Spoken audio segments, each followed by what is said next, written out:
When it comes to what your family eats and drinks, you know your choices matter. You're the expert because you know what fits your life. And getting it right starts with good information. That's why America's beverage companies are sharing more information about our ingredients at goodtoknowfacts.org. No spin, no judgments, just the facts straight from the experts for more than 140 beverage ingredients. Visit goodtoknowfacts.org. Because I am my own oddball, right? So I'm a guy that if you look at me, I'm a former NFL athlete. You know, I'm a 6'1" black guy. And I talk about my feelings, what goes on, my relationship. I love my kids. I'm a present parent. Those things initially statistically don't align. A black guy who with my high school sweetheart, still divorced and remarried, present father, a product of the foster environment and divorce, and all these things on a line. And then I speak in a clear, concise, teachable way that created this weird thing. And all I did was just continue to be more of me over the years. So where I look at what I've done as a speaker, it's just been me not holding me back. It's all it is. It's not, I think we all have the ability to do it. Anybody, if they want to speak, coach, teach, they can always do it. But there's this where identity comes in. There's an apprehension to step out and be someone that they're not.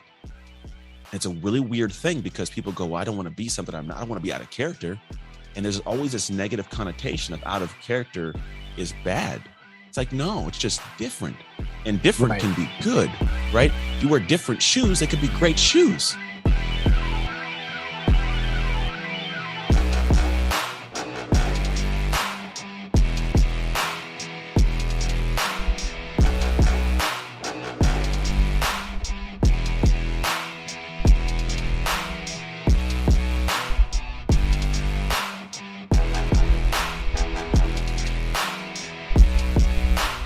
What's up, guys? Sean French here with another episode of the Public Figure Podcast, The Determined Society.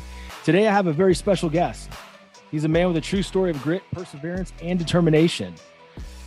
No matter how, it just reminds you, no matter how tough you have it in childhood or in your early adult life, it does not determine who you are or who you become. You do. You determine who you become and what you make of yourself. Without further ado, I'd like to welcome to the show the King of Shift, Anthony Trucks. What's up, buddy? Hey, the King of I've never heard that one, but I'll take it. I'll take it. Hey, man. All shift, right? That's you. Yeah, baby. That's me. Yeah, shift's my thing, man.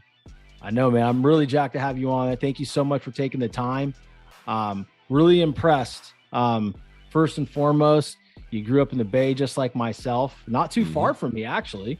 No. Where are you at right now, physically? Well, I'm physically in Florida. Oh, okay. I was just there yesterday. I just flew back from Orlando. Dude, I was in Orlando last week. Yeah, I had a speech there just yesterday. I'm back in there. I'll be in Miami in 2 weeks, actually. That'd be great, man. Hopefully, maybe we can connect. That'd be awesome. Hey, it's only like you want to come take a little trip? I don't mind. It's only a 2-hour jaunt, so no big deal. I'll be up there. But yeah, so real quick, you grew up in the Bay Area. You grew up in Antioch? I did. I grew up in Antioch. Born in Martinez. From 6 years old up, I grew up in Antioch, yeah. That's awesome, man. That's awesome. I grew up in a place called Concord. Yeah, I live in Concord. Oh, you live in Concord currently? I live off of Cowell. We used to live in Walnut Creek until about maybe we bought a house out here maybe 5-6 months ago. That's awesome. Down the street, Concord and Walnut Creek, can't even tell where the edges are most of the days. But we have a house out here in Concord, man. I love it. You go over Tree Boulevard and all of a sudden you end up in Walnut Creek before you know it. Yeah, it's one street. It takes you all through all of it. You can go through Clayton, Concord, Walnut Creek. I think if you take it all the way down, Tree will take you up into like the Lafayette area, Rindish. I feel like maybe it's wherever Acalanes High is, something up there. Yeah, I believe is that Moraga? Yeah, it might be Moraga. Is Las Lomas up there? No, it's Acalanes. Wherever Acalanes is. Oh, yeah, the tree takes you way down. Yeah, people are going, what are these guys talking about right now? Treat's like 41 in Florida. It takes you from coast to coast, like up and down. It doesn't matter. It's a big street. Straight through. Yeah. But yeah, man. So listen, as you heard in my intro, I touched on no matter what happens in your childhood or in your early adulthood, it doesn't really dictate who you become as a man or a woman in life. Not at all. And listen, man, I ran into one of the interviews you did in 2021, the Goalcast interview. Very powerful video, very powerful. I want to say it's almost a documentary. It's about 14 minutes long.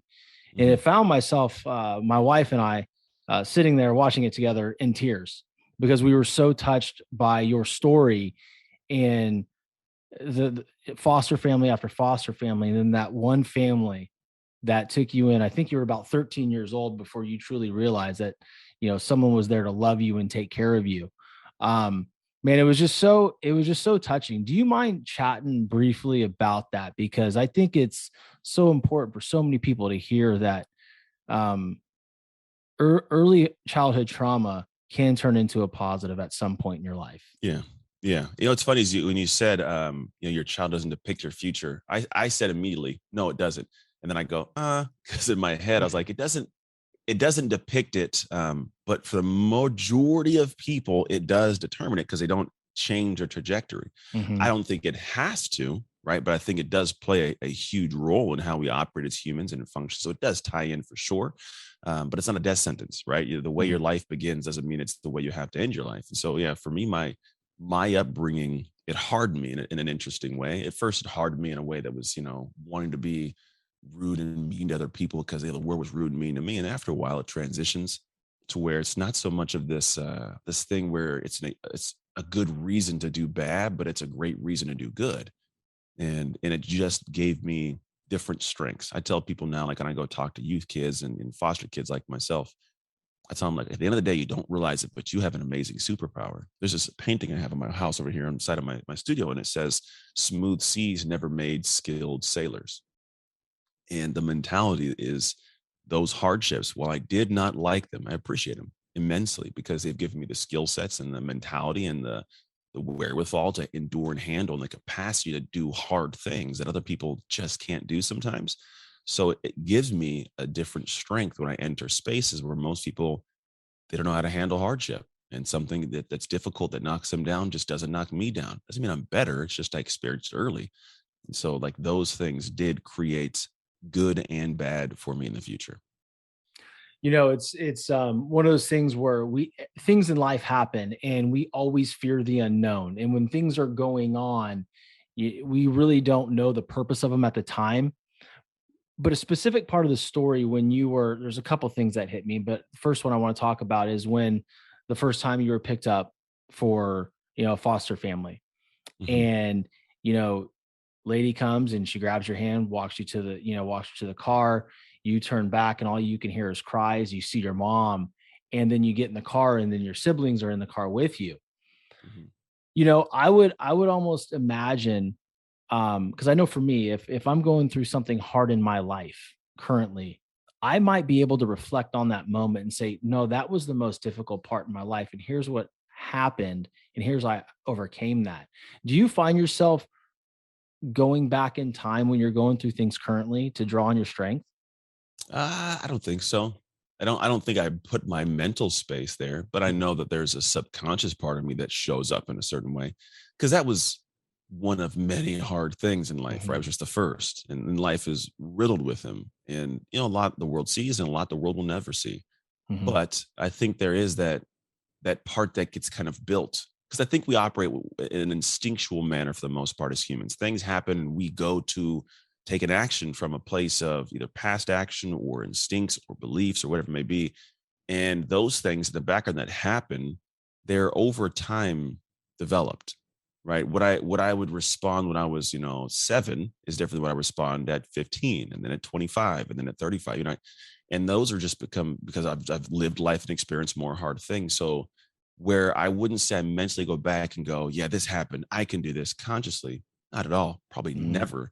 Mhm. I do know that in the moment when something happens, something takes over.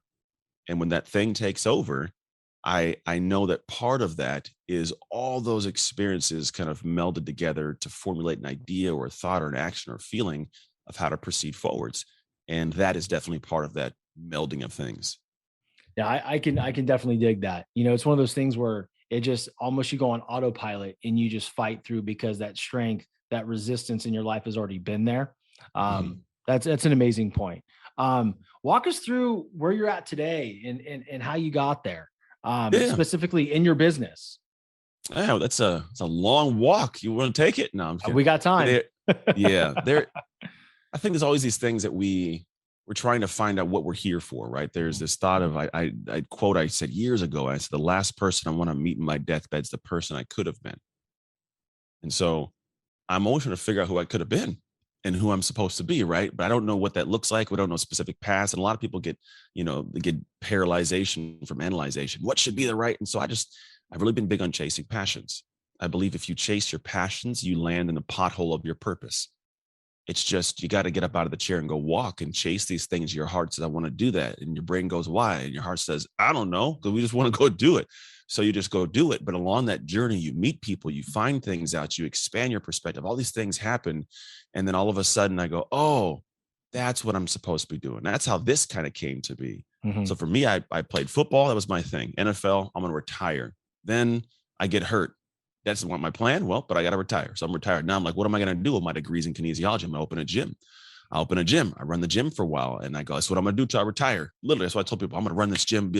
And then all of a sudden I start getting this calling to go ask, or sorry, go talk to people. And they're asking me to go speak and teach. And so I go and I talk because I can speak. And if I have thoughts, I can communicate them. I enjoy doing that. And I'm like, oh, I'm going to start speaking. So I start speaking in fitness. And so I'm doing that. And then I have a company that I start to consult for. And I start teaching them these little things at a big scale and getting paid really well. And I'm like, ooh, maybe I'll just consult and do that. So I was consulting these companies and it was great. And then I go, but I like talking. And so like, what do I talk about now? What are they dealing with? Well, they have all this information, but they have life stuff going on. And I got life stuff going on. And I'm battling it this entire time. So I go, well, let me talk about this. And so I start talking about my past, my story. And then I happen across this company I'm consulting for called Fire Alumni. And the guy goes, hey, you should take all the stuff that you know. We're going to film it. We're going to put it online. And we're going to sell it so people across the world can see it. And I go, that's blasphemy. What are you talking about? They got to come to my gym. And he goes, no, this guy named Brennan Burchard does it. I go, what's this? And so I look it up. And this guy has something called Experts Academy at the time. How do you take your story and turn it into revenue and an impact? And so I look it up. You hear the sad story all the time. A father or mother passes away and didn't have life insurance, and the family is left to deal with the debt and struggle without any financial help. That's where term life insurance comes in.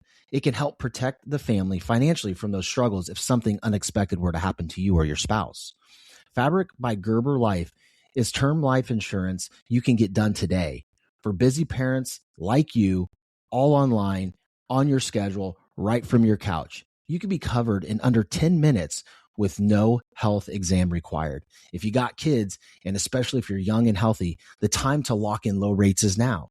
Even if you have life insurance through your employer, it may not offer enough protection for your family, and it may not follow you if you leave your job. There's no risk. There's a 30-day money-back guarantee, and you can cancel at any time. Join thousands of parents who trust Fabric to help their family. Apply in just minutes at meetfabric.com/TDS. Meetfabric.com/TDS. MEET fabric.com/TDS. Policies issued by Western Southern Life Assurance Company. Not available in certain states. Prices subject to underwriting and health questions. It's like an hour from my house in Santa Clara where he does his event. So I show up at an event and I'm in there to watch these people clap and hug and then a weird turn of events takes place. I buy into it. I'm like, I actually have a story I could tell. I have the ability to tell it. I have expertise in some area. Let me try this. So I start kind of leaning into it and I start showing up, and then I call it God stepped in and introduced me in weird ways to people that eventually asked me to come volunteer for his team. So I come volunteer for his team and I'm just behind the scenes watching, doing my own stuff, filming videos, but watching. And eventually I kind of will call it progress towards eventually having a relationship with him. We do a little fitness business product together. And then I get invited to part of his communities and his masterminds. And so we're fleshing things out. This conversation comes up of what I do. And I'm telling them I got this company called Trust Your Hustle. It's tied in like health and fitness, but also mentality. And they go, I don't like it. I go, what do you mean you don't like it? They go, well, yeah, there's this difference. And this is where it's a big one for people who have any kind of business. They go, there's a message and a messenger. If they don't align, you will not grow or impact. If you're the messenger with a message that doesn't align with you, it's like if I'm out here as a Black man talking about, here's how to be a white woman in America. What? It's not a message.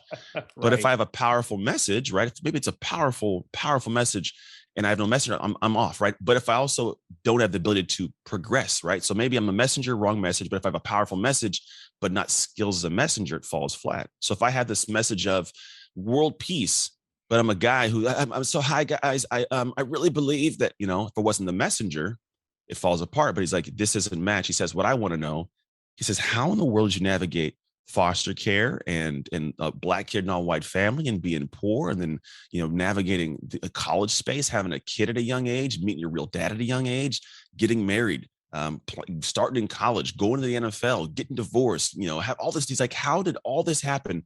He says, how did you navigate all these different shifts of your identity? How did you get here? Because I'm in this room of people that are multimillionaires, amazing, impactful humans. It's like, how did that guy get here? And I go, I don't know. He goes, that's the message for you as the messenger. Find out how your identity ties all this, because a lot of us are all wandering through life, unclear of who we are, what we're supposed to do, why we're here. He's like, somehow you've been able to navigate that, where most people would just fall down at one of those things. You've taken on 30 and you're still chugging. So the business came to be with me deep diving into this, finding out where we all have congruencies, and then figuring out how to use the skill sets as a messenger, speaking ability, and refine the message so I could communicate in a way that's a benefit to the world. And I built from there: speaking, coaching, programs, social, you name it. It's been built around that hub of identity now. It's amazing. It's funny you mentioned Brendan Bouchard. That guy's come up like so many times in conversations. Yeah, he's a G, man. He's a godfather. He's a gangster. Like, I love that guy. But, when I first got into this space, right, I was asking around about, who do I contact? And someone said, I don't know. I think his name's Brendan Bouchard. So I was like, okay, well, if you don't know, right. So I just kind of took a little bit of, notes. Yeah. And then I think I've had probably 5 conversations in the last 2 weeks. And his name has come up. Huh? Well, yeah, he's a good. The thing is, B is a dude who, it's hard to explain. In a way, there is people are successful, and their success is predicated upon you not having success. That's the best way I can explain it, right? No, I get that. In their head, he's the guy that goes, if I build everybody around me, we all rise. And he knows he's dope. He ain't worried about you coming and taking a piece of his pie, because he's making pies all day. The dude operates at a different tick. Yeah. So he creates things, but the people don't see behind the scenes. He's not a perfect human. There are definitely going to be people who are like, he's not the greatest guy. It's going to be every human. People can say it about me. Sure. But in my experience of him, there's vastly more good than anything. I don't even know of any bad stuff. I only say that for the person listening going, I heard this. I don't know of bad thing. But he came in and put me under his wing, and has been nothing but of amazing service to me. And the way that I try to give back is any way that he asked me to do stuff. So like, after we're done recording, I'm going over to train a few thousand people of his in his Growth Day app. And I do that as like dude, thank you for helping clarify. He's never, ever come in and gone, here's a bump that you don't deserve. He's always been like, here's the work you have to do. And I'm a guy that works. So he's just been a good guiding post and supporting person. And so in that aspect, yes, if you're looking for someone that's going to help you build what you want to build, it's one of those things where you can find a lot of people that will tell you how to do it, but he's refined the process for himself and taught how to do it at amazing levels. The problem is most people, they just don't do the work. I am, of all the people that have ever gone through his programs, I might be one of the only, maybe the only that's ever gone from sitting in his stands as a no name, didn't know the environment existed, to where now I'm in like his private masterminds hanging out with him. Like, the only difference is I just did the work. That's amazing. That's amazing. And did you find that because you have programs yourself, do you find that a lot of your programs, going through what you went through with him and his tutelage, it's kind of helped shape your programs and things that you push out to your clients? In a way, mostly because he's got a good sight for what's coming. And so you listen to certain things, but it was more so like he shows you how to dig into what you're good at and how to formulate something that's going to be of great value to the world. So I watch and I go, what did he do there? Not what did he create? What is it? But what did he do to create? He watches, he pays attention, he talks about what he's seeing, what's going on. And so you step back and go, okay, how does that connect to me, my mission, my purpose, what I'm creating and put out into the world? One of the big things for me early on was I'm a powerful speaker. That is a creepy, weird skill set that I don't even know where. I've never had a coach. I just do my thing and I'm damn good. I'm going to say it from a space of confidence and humbleness, not saying it arrogantly. I'm better than anybody else, but I'm damn good at what I do. And the thing is, most people that are damn good speakers, they rely upon that alone. They don't step past that to the area where if you don't have a stage to speak on, you're unemployed. And so he was like early on, he's like, he was really big on trying to tell people you have to be able to scale past the stage. So when you come and give a talk, You must allow people to continue the relationship and provide a great value for them past what you just talked about. Show them how to do and guide them in your programs. And so I'm glad that early on I go, okay, great. I got this concept. I can talk about my life. And it's a cool story. It's experiential. How do I give that tool to you? How do I help you develop this skill set that I developed to get me to this place of what I call hustle harmony in life? Mm-hmm. And that's what I developed. And watching him and how he does his programs and what he creates and how it's simplified. And I'm like, okay, that teaches me how to serve and show up in my stuff. Yes. Dude, it's awesome. I'll tell you this, not that you need to hear me say this to you, but dude, you are a phenomenal freaking speaker. I mean, you, man. I appreciate it. every time, I mean, it was almost like it was a game for me trying to find something that you were like off your game and weren't as good. Every single thing you put out there, every time it's the disco lights come on, man, you're absolutely incredible and impactful. Thank you, man. 100%. I appreciate it. It's just one of those. I think every once in a while we have these things we're supposed to do. I was also the kid who had ADHD, and growing up, I was always talking, always in trouble. And at one point in time, I got made fun of for the way that I speak because I don't talk like a typical black man. If anybody's listening to this right now, they would never go, "Oh, it's a black guy." If they didn't see my face, right? Especially in the Yock.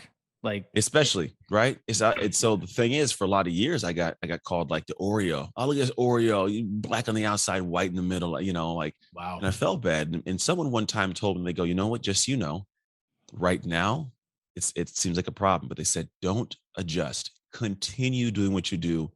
It'll be of value to you later. And the funny thing is, now I get paid very well to go and talk. And it's a huge asset to me because I am my own oddball. Right. So I'm a guy that if you look at me, I'm a former NFL athlete. You know, I'm a 6'1" black guy. Mm-hmm. And I talk about my feelings, what goes on, my relationship. I love my kids. I'm a present parent. Those things initially statistically don't align. A black guy who with my high school sweetheart, still divorced and remarried, present father, a product of the foster environment and divorce, and all these things on a line. And then I speak in a clear, concise, teachable way that created this weird thing. And all I did was just continue to be more of me over the years. So where I look at what I've done as a speaker, it's just been me not holding me back. It's all it is. It's not, I think we all have the ability to do it. Anybody, if they want to speak, coach, teach, they can always do it. But there's this where identity comes in. There's an apprehension to step out and be someone that they're not. It's a really weird thing because people go, well, I don't want to be something I'm not. I don't want to be out of character. And there's always this negative connotation of out of character is bad. It's like, no, it's just different.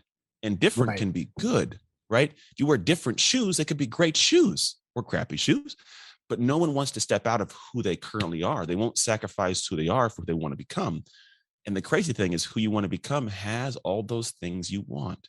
The house, the car, the money, all those things you want. There's somebody, it's a version of you that has that, but you keep bottling everything up. You can't let that person out to go get it.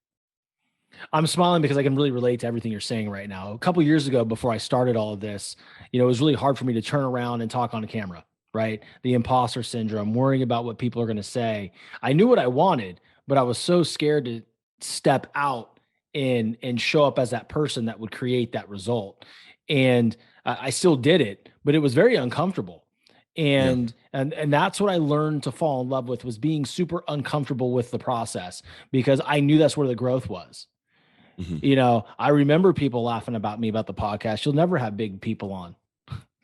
Yeah, all I have on is big people now. Hey, funny how that happens, right? It's like, dude, all you're doing is putting gas into my tank by telling me I can't do something, right? And I think that's the athlete mentality. Where I grew up, I was always told I would never be anything if I didn't make it to the major leagues because I didn't have any other skills. And I was always saying, like, no, I can talk to people. I can relate to everybody. People like me. And that won't get you anywhere. Well, it's done pretty well in life, right? So we all have these skills, and I firmly believe there's a version of me right now living the life that I so desire. Time has just not caught up yet. 100% it's there. It's 100, dude, it's always there. And that's where the start of my stuff. That's this. Well, it's fun if you enjoy the difficulty. It's kind of like this, I guess, metaphor for me. It's like a puzzle, right? Mm-hmm. People, they think they want the puzzle made. You think the joy comes in the puzzle being put together and stepping back and looking at it. And I don't know about you, but I have way more fun putting the puzzle together, finding the piece and flipping it around. That's the joy of it all. And then it's done. You're like, oh, okay. I want to do another puzzle. I want to get back to puzzle piecing, right? And where you said that's the fun, it is. But some people, they don't enjoy the work. They aren't in any way accustomed to doing hard things. And so when that becomes your reality, it's difficult to have success because you're trying to find the easiest path. That's not, but it's like once you embrace suck, and I think athletes we're conditioned for this. I think that's the difference between athletes and non-athletes. Not to say that non-athletes can't do it. You can, but the thing is with sports, you can't hide. You can hide in your job. You can hide in the back of a company where you're doing, you can hide back there. So the work that's supposed to be done, you could skirt it and find ways. And, sports like, hey, get to the plate, swing the bat. Let's go to work. What do there's all eyes on you right now. Football, balls in the air. You're going to catch it. You're not, right? It's on you. Show up, run. You can't hide. And so because of it, you're forced to have to do the things that everybody should be doing. And then you get accustomed to physical and mental difficulty. And when you can learn to do physical and mentally hard things, it's a game changer for life, because the easy path is the hard path. It's like you go the easy way to skirt that, the path gets way hard. You do the hard path, it's the easy path. Because now the things that relatively are hard for most people, when they're easy to me, they get done. And then I get the outcome of what those hard things may be to you. And you go, how does this guy, what is so, no, nothing. I'm just me. But what shuts you down doesn't for me. Your 10 is my 2. Dude, impactful. And I'm just going back to the puzzle. It's funny because when you get this, you see this put together picture on a box, right? And that's your vision, right? You're looking at it. That's your vision. That's where you're going to be in 1, 5, 10 years, whatever it may be. And then you open up that Pandora's box and you dump out the pieces. And now you got to put it all together. And you're looking at this big pile of nonsense, right? That you don't really understand what piece goes where and what goes in first.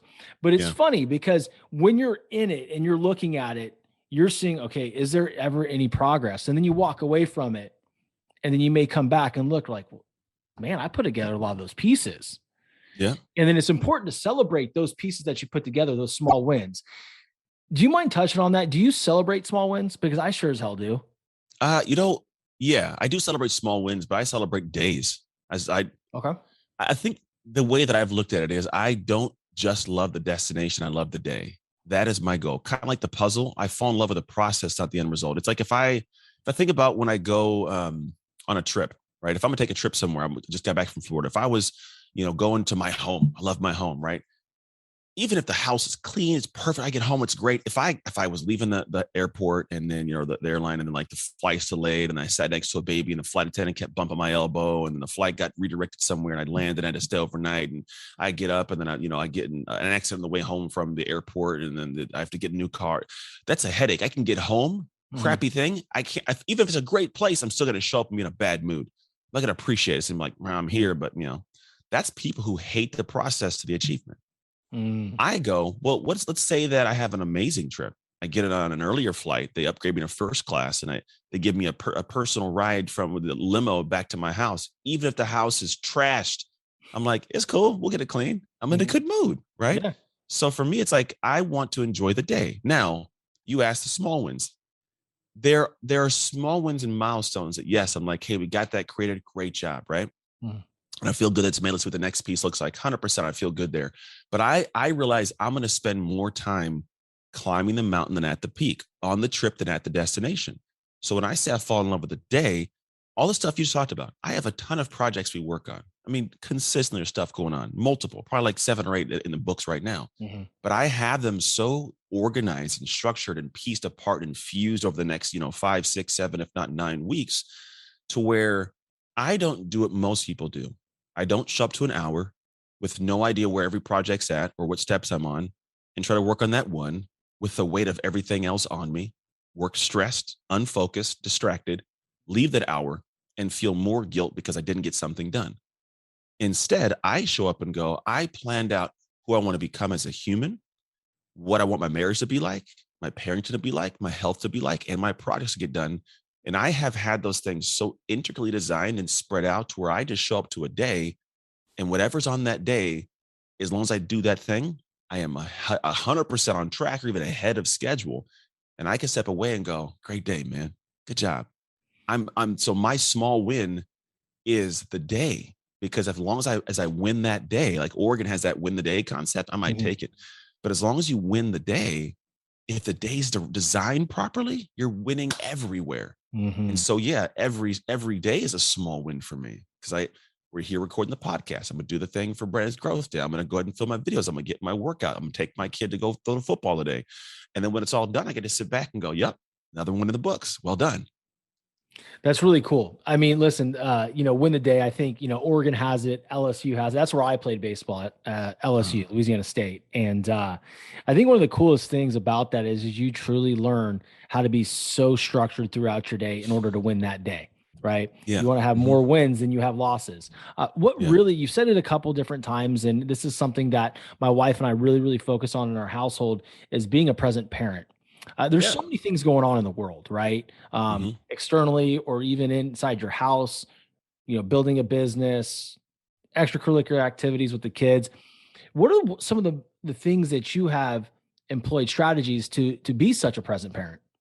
Yeah. So it's no different than how I have my business running, right? Or my marriage in place.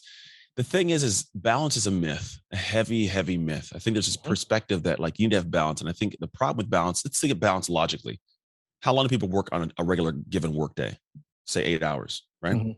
If you want to balance that, that means you need to give 8 hours a day to your family, right? To your health. Like if I spend 8 hours with my wife, she would kill me, or with my kids, they're tired. They got an hour and they're good, right? Even my health. I'm like, I would die if I was in the gym for 8 hours. However, harmony is this thing that most people don't seek.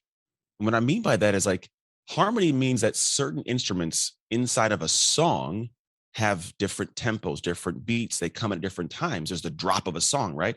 And if you think about the different tonalities, they create a harmony that you call music.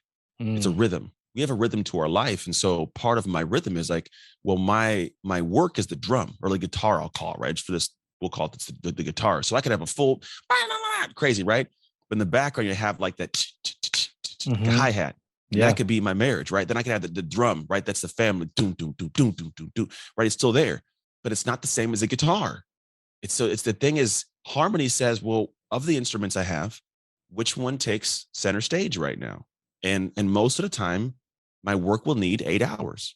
My time with my kids, they need an hour, 2 hours. I'll take my kid to go play the football for an hour. That's all he needs. After that, he's like, cool, let's go home. They feel connected to in an hour or less of time.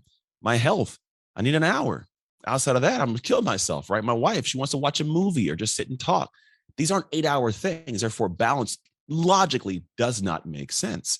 And so for me, when you say, how do you become a present parent? I just say, okay, well, how do you make sure two things happen? That you organize your life in a way to make sure these things are woven and scheduled at first, because it has to be scheduled to where you do it and follow the schedule and eventually shifts to a connection to it. Like if I have my schedule every single day to eat lunch at 12 o'clock and I do it and it's on my schedule and I show up about 2 weeks in, 12 o'clock's going to hit and I'm going to go, why do I feel, it's lunchtime. Right, you don't need to schedule. Your body knows it's hungry because you've adapted and created this new habit your body desires to do. Same thing, which leads to part two. Most people will schedule it, but the problem is when they're with their kids, they're still mentally at work. And the difference is in that aspect, it's because you haven't organized your life and your projects in a way that allow you to let them go when you leave, because you don't know where they're at. So you have to hold them in your head and bring them with you everywhere. I got to bring it to the dinner with my family and the dinner time with my kids. I'm bringing it because it's not on paper or in my schedule somewhere. So it's poor organization. And then what happened is I find myself wanting to be present with my kids. It's a tough place to be because you're like, I'm here, but I want to be writing that thing and creating that thing. It's only because you don't know when it's going to get done. And so if you can organize your life in a way that allows you to know when the kid time is on this side, then what happens, you show up with your kids and that's over there and I'm over here. And the more I do it, the more I get ingrained to doing this. And it feels good to where it's like Friday. Oh yeah, time with the kids. I don't need to check my schedule anymore. I've been doing it for 3 weeks. It now becomes something I desire to do. And the more you do it, the more it flows into things you're consistently doing. Again, I talked about this identity. You are what you consistently do. So now you are the present father. You are a present husband. You're a phenomenal person at work. And you have this harmony to life that people go, man, how do you get this work-life balance? It is not balance. I just learned to create the harmony for my life. I love that, because when people talk about balance, it skeeves me out. And for the same reasons. It's like, how can I give 8 hours of something to everything in my life? Never. Whether it's 5 hours, 8 hours, it doesn't matter. It's not sustainable, and it's absolutely unrealistic. Hell, if I could get 8 hours of sleep, that'd be fantastic. Yeah, right. It's just not how it works. I know, right? So, and that's the problem. Yeah, that's where people fall short.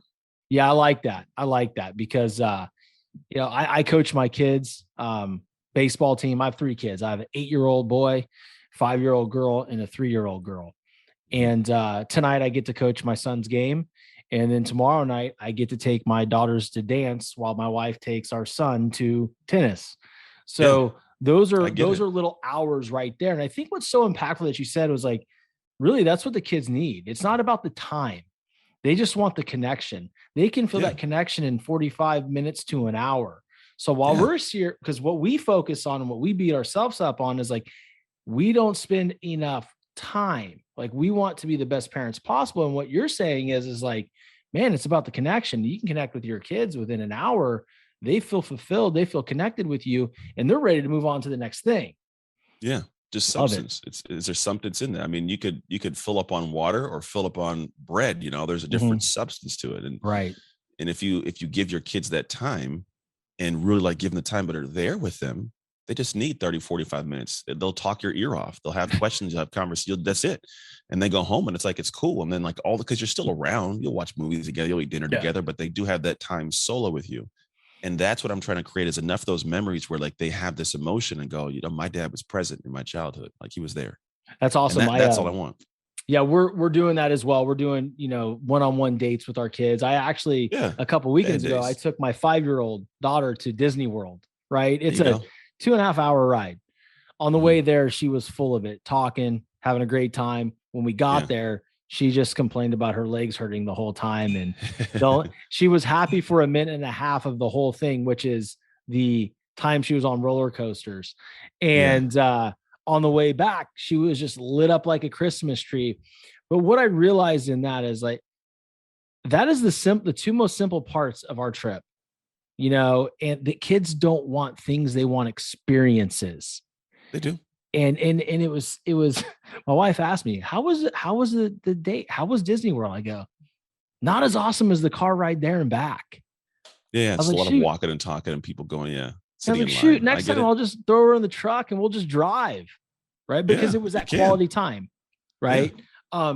Listen, I know we're getting short on time. But I wanted to ask you a couple more questions. And you don't have to be extremely long, because like I said, I know you got a place to go. Give me the top 2 to 3 challenges that you had to overcome to get to where you're at today.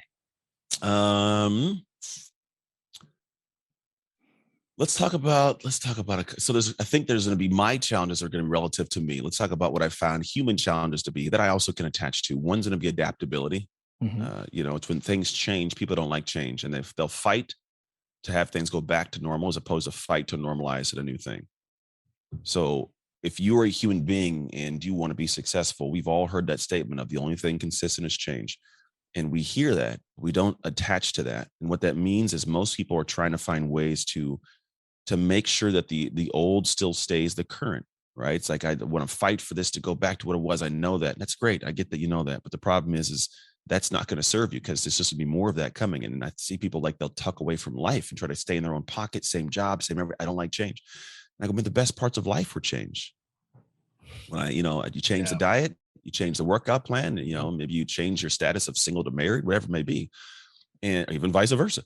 So the idea is like, there's this thing where change is beautiful. And if you can't adapt to it and find peace and joy in that, then what happens is you start missing out on life. And I think one of my greatest assets that I had to overcome was not liking change. Because as a foster kid, when you get moved around, they don't tell you. They just come pick you up and take it to a new place. And it sucks. And so every day till I was 14, from 3 to 14, I'm living in this, like, is today the day? Is today the day? Is today the years of like fearing change. And so I didn't like that. And then as an adult, I've learned to like adapt. And I go, oh, there's beauty in my ability to have fun with this. When life throws something at me, I go, okay, let's go. It's a game. Okay, life, what you got for me today?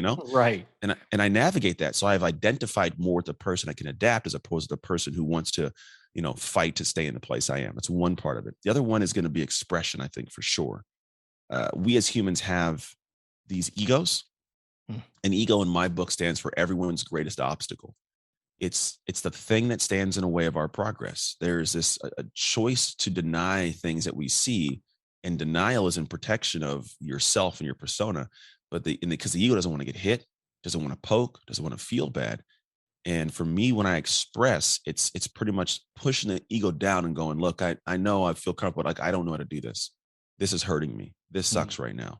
Just to express the hardships. It's fun to express the great things. Yeah, true. But the hard things give me more catharsis. They give me more growth. They give me more progress because I'm admitting or owning something that has to be worked upon so I can experience the next level of life, to learn, to apply, to try, right? So in expression, I'm letting things out. But at the same time, when I'm expressing, I'm letting the ego, the bad ego, die off a little bit. And then the ego attaches to the guy who asks for help. Because the ego is this interesting thing. It's like an armor. It just protects what the identity is inside. That's what it's trying to do, is protect the identity. So it's protecting whatever's in there, even if it's something that's crappy, non-communicative, angry, resentful. It's still going to protect that. So when somebody says you got to work on that, no, I don't. I'm good. No, you really probably should work on that. So I want the ego to protect the part of me that goes, I'm going to ask for help. I'm going to express myself. It's going to be okay. If somebody says, oh, what kind of a man says that? This one right here, man. Sorry, like that's who I am. And if you don't like me, I'm happy. It's okay. Not everybody love Jesus, man. So I don't expect everybody to like me. But the ego protect the parts of me that says I'm a great dad, and I love my wife, and I'm a good husband, and I love the people I get to work with and the clients I get to coach. And so my ego attaches to the good things. And when I find parts of my ego I don't like, I try to kill it. Love it. Absolutely love it. Absolutely love it. Fun question now. What is your favorite Bay Area artist? Oh, I don't know, man. Bay Area artist. Right now, I like that's girl named Her. I think she's a singer. She's pretty good. I've never heard. There's her. Also, yeah, it's HER. She makes some good music. Okay. Kaylani makes some good. I've never been a big rap guy. I've never I'll listen to like E40 if it's on in the car, like Dre, but I was never like, hey, bang, hey, yay. I didn't do all that kind of stuff. I wasn't out here. And here I was big into the Bay Area hip hop world. Loved RBL. To each their own. I mean, you know what it was? Whenever I was coming up, I didn't, when I was in the NFL, I had one day, I don't know what happened, but I turned on some like R&B music in the weight room. I've always loved R&B. When I was a kid, I always loved R&B, soul jams. And then I would work out to like fast-paced music, and like my energy, my nervous system would freak out. And then I found that like when I listened to slow jams when working out in between sets, I felt calm. I'm like, oh, so I've never really been attached to rap music. I'll buy Drake's albums and stuff, but really at the end of the day, dude, it's like singing. I like singing music, slow jams. Cool. So local artists, yeah, I think Her's one of my favorite right now. And then Kaylani makes some good music, and there's some other people, but there's not a lot of male R&B artists that I found come out of the Bay. No, there's not. My favorite R&B artist today is probably Keith Sweat. Yeah, he's pretty good. I like his music. Yeah, he's good. Donnell Jones back in the day. Yep.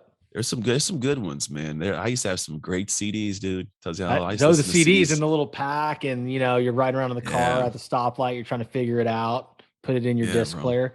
And now we have them on our phones, and it just plays on our speakers. It's pretty crazy, isn't it? Yeah, that's true. So listen, man, one of the most important questions I can ask you is how can my audience support you? Yeah. I don't know if they need to support. Here's the thing. If I don't need support in the manner of like, here's the best way to come, but here's what I will say. If I can support them, then just come pay attention, because simply them paying attention supports me. If you think about it, the likes, the follows, the shares of videos. But the only reason I have anything that I do, it's like that people talk about, like, I'm nothing without the fans. Like, that's not what I'm saying, but I'm saying it in the same way. It's like, look, what I create, what I do is not for me.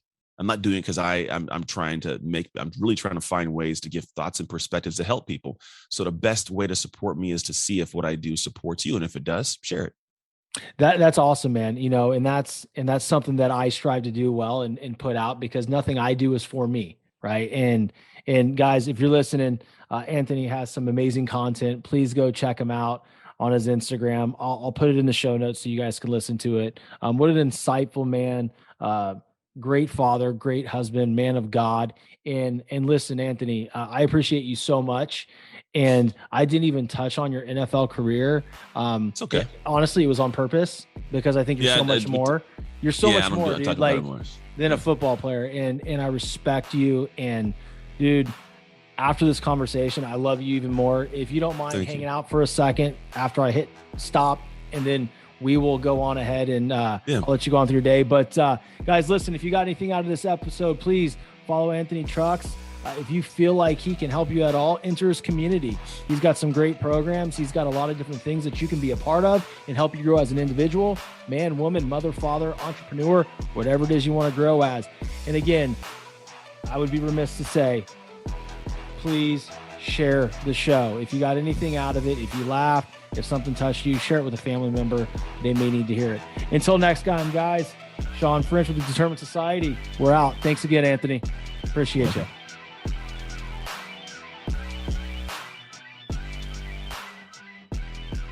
What's up, guys? I'm Sean French. Listen, athletes, I know what it's like. I know what it's like to work all off season to train your body and work on your skills in order to perform at the highest level. Here's what I also know. I know that it's not enough. Your physical performance isn't going to just get you there. Your mental toughness plays a huge role in your success as an athlete. Yes, I said it. Huge, pivotal. It's actually paramount to your success. Weak things break, right? Just like our bodies. If something's weak in the chain, it's going to break. If your mind is weak, it will absolutely not stand up throughout the whole season. In the next 6 weeks, I'm going to teach you guys exactly how to be emotionally resilient. Click the link below. I look forward to seeing you. Let's get it on.